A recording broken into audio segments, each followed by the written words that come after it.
Couple things good going on out in the Roberts area. The volunteer fire department there had purchased a piece of ground and had the older building on it, and the county is helping them tear that down. We're using the concrete that we're taking from there to shore up some banks on the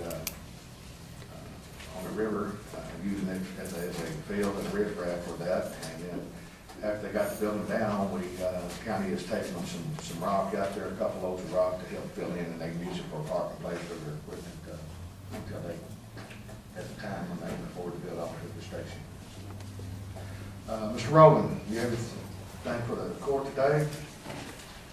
Yes. Morning, sir. Fiscal court members. Mr. Harrington is meeting with the federal officers this morning, trying to work out some other agreements. What I'd like to brief you on is last week, Mr. Harrington, along with the executive director of the County Judges Association, the Magistrates Association, the Kentucky Jailer Association, the KCO representative, the president of the KJA, and two other jailers met with the governor and the secretary of the Justice Cabinet, Mr. Brown, in reference to some issues that they are bringing to light as far as how things are being done at the county level, as far as what we're going through across the state.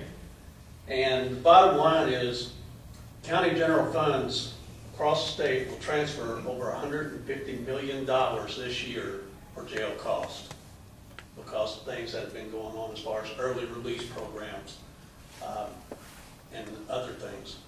Some of the things that they spoke about that they wanted me to talk to you about is prisoner medical costs. What we have tried to do, when I say we, the Kentucky Jailer Association has tried to do in the past, is to get a bill through the assembly, through the legislative, to get it to where anytime a county inmate or an inmate from a county jail goes to the hospital, that we be charged the Medicaid rate. What that will do is that will save the county funds. We've tried it a couple of times, it had not been passed. The governor, the way I understand it, is looking into that seriously. He has put it on to his attorney that if he can sign a declaration or a proclamation that says it can be done, he is willing to do that. If they say no, that's not legal, then he is encouraging us to go back with his support to get it back into the assembly, into the legislative, to go through as a bill. That passed the House last session, and then it died in the second. It died in the Senate. And the time before that, if I'm not mistaken, it passed the Senate but died in the House. So it's one of those things. If we could do that, that would save us approximately 18% by going to the Medicaid rate. So that, and it's not just Henderson County, it's counties across the state. The other thing that was brought up, and it's to no one's unknowing, I guess, is the issue with the private prisons. The private prisons get paid approximately $15 a day per inmate more than the counties get paid for housing the same inmates. Now, when you look at the 1,400 inmates that are held in private prison that can be held in county jails, that's a big savings over a period of a year.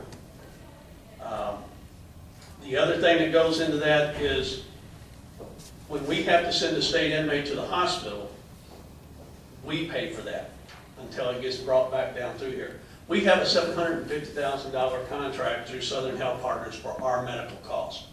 That's not including anything that's catastrophic in case something happens, such as an inmate has a heart attack. An inmate comes in that's been out partying all week, they're good to go, they're in our facility for about an hour or two, and then they spike. And we have to take them to the hospital before they induce coma so that they can protect them and save their lives. That comes out of our pockets. That comes out of the county's pockets, the taxpayers' dollars. With the private prisons, once the inmate has been in that private prison for 48 hours, the state pays 100% of any medical expense for that inmate. Not the private prison, the state.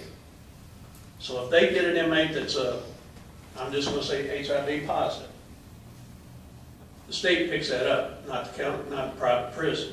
If we get an inmate from the state that is HIV positive, medical cost is about $3,000 a month. We pay for it. The state doesn't pay for it. So we're trying to get it to where, let's balance the playing field here. Let's be fair across the board if we're going to do these things. The private prison is basically a for-profit organization.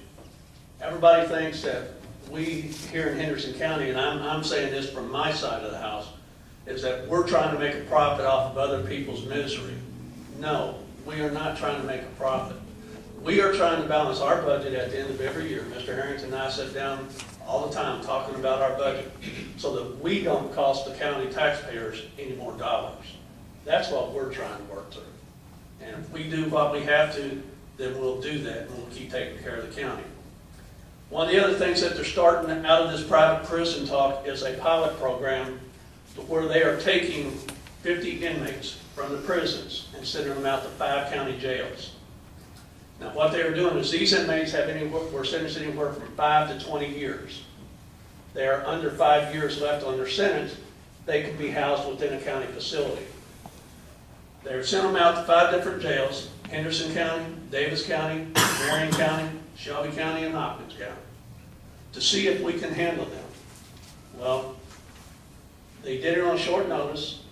We're gearing up for it. We're working to do what we can. They're going to evaluate it in December. Normally a pilot program, in my opinion, is 6 months to a year. They're giving us 3 weeks.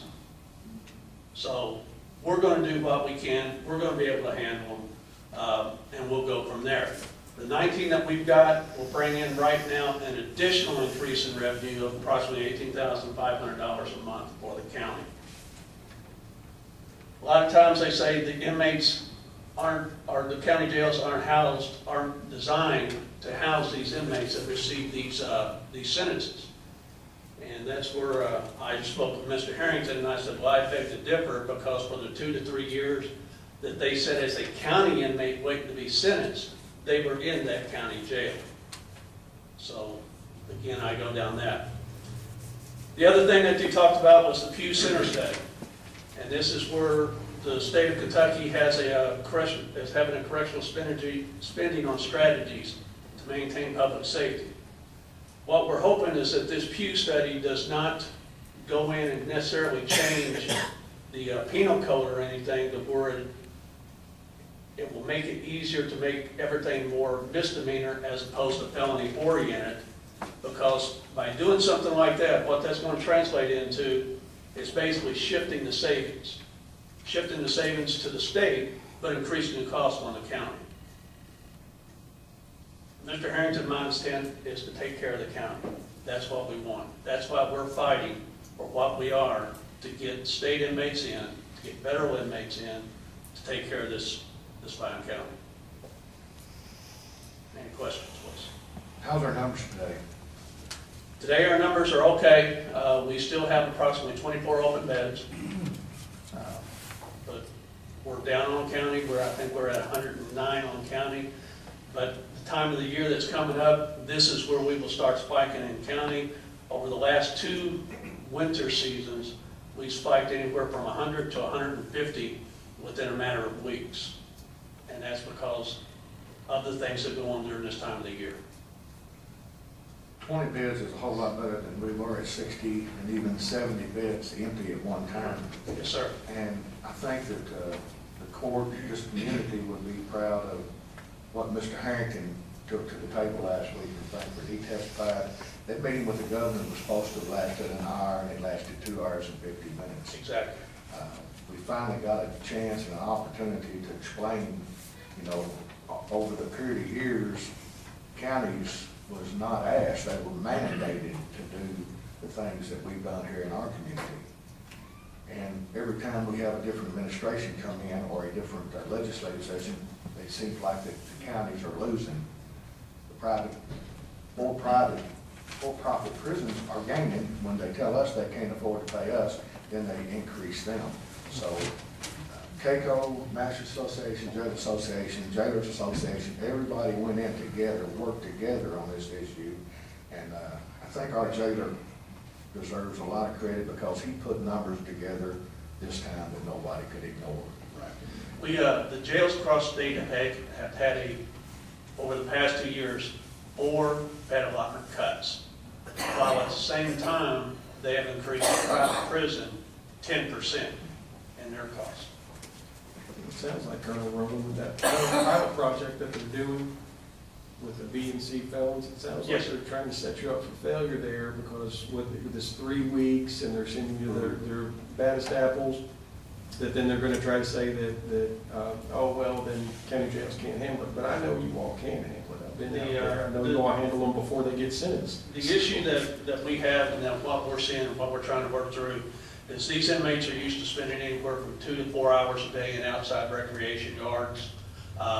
They can walk down the hall to the commissary to pick them some chips, soda, whatever the case may be.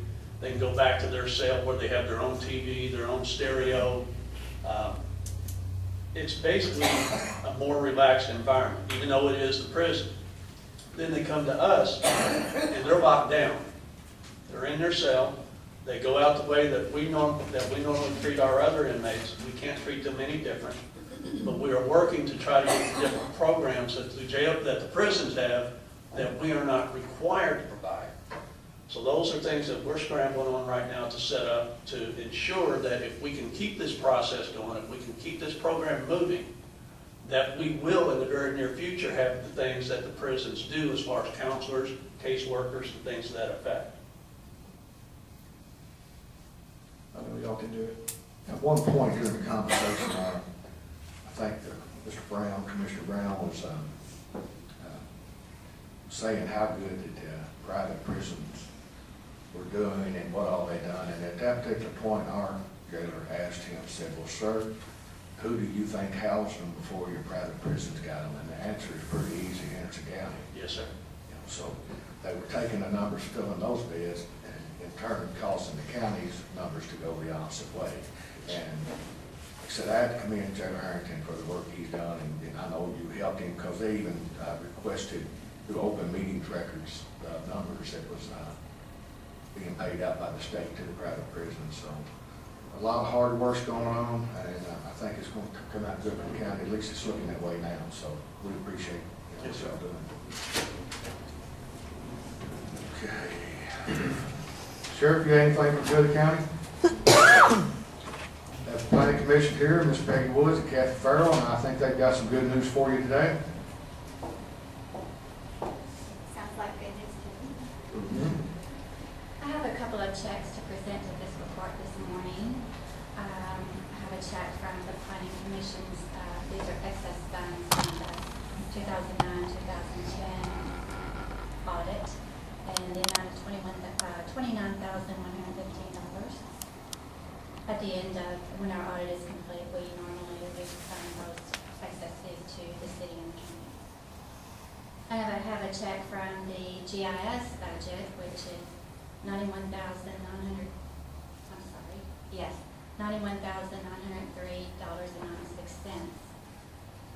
And that represents $3,423 from this last fiscal year audit, plus it represents $88,480.96 from previous GIS budgets that the court opted to let us keep to finish projects that we had going on. So we're finished with all those projects, and we want to access to the county. I'm sure we'd gladly accept somebody be willing to make the motion on that. So Explain the GIS was some funds that was left there and carry over. I think the city took theirs back, and the county said that we want to wait and make sure you get everything done before you bring us ours back. That's right.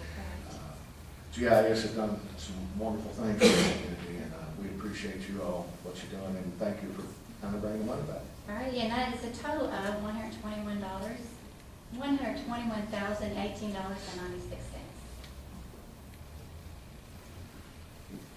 Motion to receive and be in order. So moved. Second. Any discussion?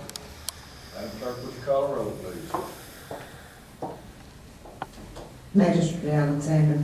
Aye. Magistrate Todd. Aye. Magistrate Wilkerson. Aye. Magistrate Butler. Aye. Magistrate Laser. Aye.